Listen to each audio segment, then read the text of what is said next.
ఈలోగా రసం చేసుకుంటామండి. రసం వారంలో ఒకసారి చేస్తాను నేను రసము. ఇంట్లోనే రసం పొడి తయారు చేసుకుంటానండి, పౌడరు. ముందు ఆవాలు, జీలకర్ర,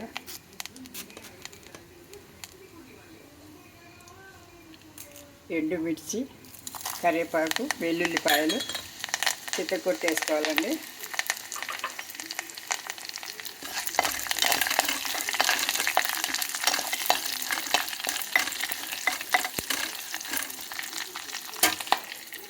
చింతపండు రసం ఇలా తయారు చేసి ఒక్కసారి పెట్టుకుంటానండి నేను. ఒకేసారి 2 కిలోలు అట్లా ఉడకపెట్టి తర్వాత దాన్ని జల్లెడ పెట్టేసుకుని ఇలా ఉంచేసుకుంటానండి స్టాక్.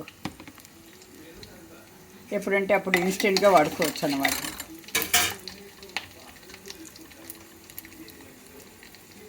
పసుపు, ఉప్పు,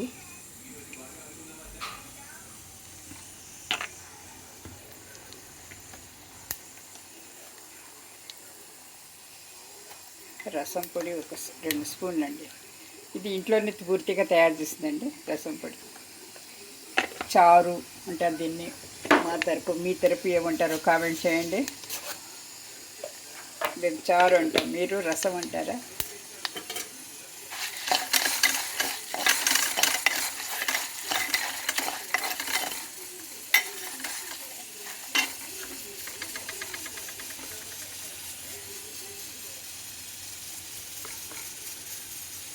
ఓ 2 స్పూన్లు వేసుకోవాలండి. ఇది చింతపండు గుజ్జు అన్నమాట, ఇది పల్పు. సంవత్సరం వరకు నిల్వ ఉంటుందండి. నీళ్ళు పోసుకోవాలి.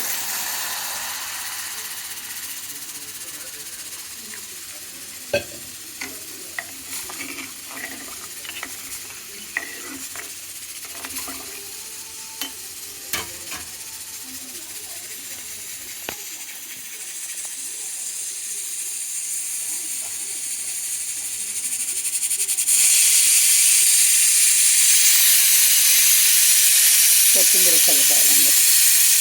ఒక పొంగు రానిచ్చి దింపేయాలండి. ఇది తర్వాత చూస్తాం. ఈలోగా మాంసం ఉడికిన లేదు చూస్తానండి.